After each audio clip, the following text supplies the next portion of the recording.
नमस्कार। आज की इस चर्चा में हम एक ऐसे मुद्दे पर बात करने वाले हैं जो हम सबके लिए बहुत अहम है। भारत में महिलाओं की सुरक्षा की जमीनी हकीकत। हम सिर्फ ऊपर ऊपर से बात नहीं करेंगे, बल्कि उन ढांचागत, वित्तीय और कानूनी बदलावों की गहराई में जाएंगे जो इस पूरी तस्वीर को बदल रहे हैं। तो चलिए सीधा मुद्दे पर आते हैं। आगे बढ़ने से पहले जल्दी से देख लेते हैं कि आज के इस विश्लेषण में हम किन किन चीजों को कवर करने वाले हैं।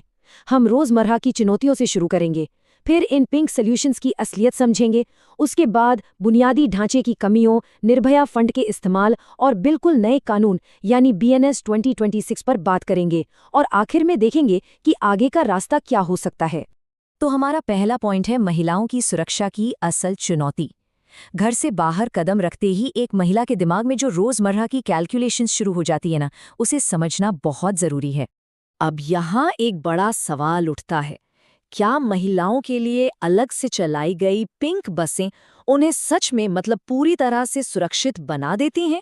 हमारे आज के पूरे डिस्कशन का फोकस इसी सवाल के इर्द गिर्द घूमेगा। जरा इस तस्वीर को देखिए। ये साफ दिखाती है कि कैसे खराब सड़कों और जलभराव की वजह से स्कूल जाने वाली बच्चियों को रोजाना कितना सोच समझकर रास्ता चुनना पड़ता है। ये सिर्फ एक असुविधा नहीं है, ये उनकी सुरक्षा और पढ़ाई के बीच में आने वाली एक बहुत बड़ी रुकावट है। तो इन रोजमर्रा की दिक्कतों को तुरंत सुलझाने के लिए अक्सर क्या किया जाता है? यही है हमारा दूसरा पॉइंट, पिंक सॉल्यूशंस और उनकी सीमाएं। क्या ये पक्के इलाज है या सिर्फ चोट पर लगाई गई कोई बैंडेड?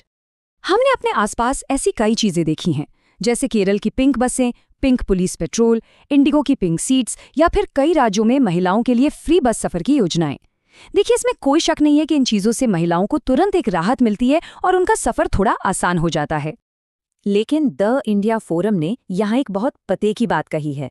बाईं तरफ देखिए, ये जितने भी पिंक कदम है ना, ये एक तरह का सुरक्षित घेरा तो बना देते हैं, लेकिन ये मानकर चलते हैं कि बाहर का सिस्टम तो वैसा ही असुरक्षित रहेगा। जबकि हमारा असली फोकस जो दाईं तरफ है उस पर होना चाहिए, यानी एक पूरी तरह से सुरक्षित सिस्टम बनाना, जैसे सड़कों पर बेहतर रोशनी हो और ऐसा नेटवर्क हो जहां हर कोई सुरक्षित महसूस करे। अब थोड़ा और बड़े लेवल पर सोचते हैं। हमारा तीसरा पॉइंट है बुनियादी ढांचा और अर्बन प्लानिंग। यहाँ हम समझेंगे कि असल में हमारे सिस्टम की बनावट में ही क्या कमियां हैं जिनकी वजह से हमें इन अस्थायी जुगाड़ों की जरूरत पड़ती है। अर्बन कैटलिस्ट्स की एक स्टडी में बिहार के कुछ चौंकाने वाले आंकड़े सामने आए हैं। सबसे बड़ी बात, हमारे शहर और हमारी ट्रांसपोर्ट व्यवस्था जेंडर न्यूट्रल बिल्कुल नहीं है। खराब ट्रांसपोर्ट की वजह से महिलाओं का बाहर निकलना कम हो जाता है, जिसका सीधा असर उनकी कमाई के मौकों पर पड़ता है। इसी का नतीजा है कि शहरी बिहार में रोजगार के मामले में 50% का जेंडर गैप है।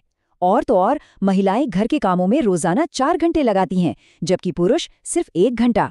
इसके अलावा जागोरी की इस रिसर्च को ही ले लीजिए। ये साफ दिखाती है कि झारखंड में स्कूलों में सुरक्षित और साफ शौचालयों की कमी का सीधा कनेक्शन किशोर लड़कियों के स्कूल छोड़ने से है। ये हमें बताता है कि बुनियादी ढांचा सीधे तौर पर किसी की शिक्षा और भविष्य तय करता है। तो इन बड़ी कमियों को दूर कैसे किया जाए? इसके लिए चाहिए बहुत सारा फंड। यही हमारा चौथा पॉइंट है, निर्भया फंड का इस्तेमाल। इस पूरे सिस्टम को ठीक करने के लिए काफी बड़े निवेश की जरूरत है, और आंकड़े बताते हैं कि लोकसभा रिकॉर्ड्स के मुताबिक 2025-26 के वित्तीय वर्ष तक निर्भया फंड के तहत 8,212 करोड़ रुपए से भी ज्यादा का भारी भरकम बजट आवंटित किया गया है। अब अगर हम देखें कि ये पैसा खर्च कहाँ हो रहा है, तो इस टेबल में आपको वो टॉप राज्य दिखेंगे। अब तक कुल 6,581 करोड़ रुपए इस्तेमाल हुए हैं, जिनमें उत्तर प्रदेश, कर्नाटक, दिल्ली, तमिलनाडु और महाराष्ट्र जैसे राज्यों ने महिलाओं की सुरक्षा से जुड़े प्रोजेक्ट्स पर इस फंड का सबसे ज्यादा उपयोग किया है। इसी के साथ मिशन शक्ति के संबल वर्टिकल के तहत एक और बड़ा कदम उठाया गया है। इसमें राज्य सरकारों को 100% केंद्रीय मदद मिल रही है। अभी के समय में 896 वन स्टॉप सेंटर चल रहे हैं, और सबसे अहम बात, 2015 से लेकर अब तक इन सेंटर्स ने 12,67,000 से ज्यादा महिलाओं को मेडिकल और कानूनी मदद दी है। अब आते हैं अपने 5वें पॉइंट पर, जो कानूनी सुधारों के बारे में है। आइए देखते हैं कि कैसे ये सब चीजें एक बड़े लेवल के सिस्टमैटिक बदलाव से जुड़ती हैं, और वो है नया कानून BNS 2026। हमारे कानूनी इतिहास में ये एक बहुत बड़ा शिफ्ट है। बाईं तरफ है अंग्रेजों के जमाने का आईपीसी 1860, जहां कानून बिखरे हुए थे और सारा जोर सिर्फ सजा देने पर था। लेकिन अब दाईं तरफ देखिए, भारतीय न्याय संहिता यानी बीएनएस 2026। इसमें महिलाओं के खिलाफ होने वाले सभी अपराधों को एक ही जगह चैप्टर 5 में डाल दिया गया है। ये हमारा अपना बनाया ढांचा है, जिसका पूरा फोकस इंसाफ और पीड़ित की मदद करने पर है। इस कानून में एक बहुत ही क्रांतिकारी चीज जोड़ी गई है, जीरो एफआईआर, जो बीएनएसएस की धारा 173 के तहत आती है। अब ये काम कैसे करेगा? बहुत सिंपल है। पहला, पुलिस स्टेशन की सीमा या जुरिस्डिक्शन की परवाह किए बिना कहीं भी शिकायत दर्ज कराई जा सकती है। दूसरा, पुलिस को बिना किसी देरी के तुरंत शिकायत लिखनी ही होगी। और तीसरा, 24 घंटे के अंदर वो केस अपने आप सही पुलिस स्टेशन में ट्रांसफर हो जाएगा। इसके अलावा, ताकि कोई बाद में डरा धमकाकर बयान बदलने का दबाव ना बना सके, नए कानून ने पीड़ित के बयान की ऑडियो वीडियो रिकॉर्डिंग बिल्कुल जरूरी कर दी है। और हाँ, ये बयान खास तौर पर एक महिला मजिस्ट्रेट ही लेंगी। इसके साथ ही तुरंत मदद के लिए मोबाइल ऐप से ई-एफआईआर और सेक्शन 72 के तहत पहचान छुपाने के सख्त नियम भी इस नए कानूनी ढांचे के बहुत अहम हिस्से हैं।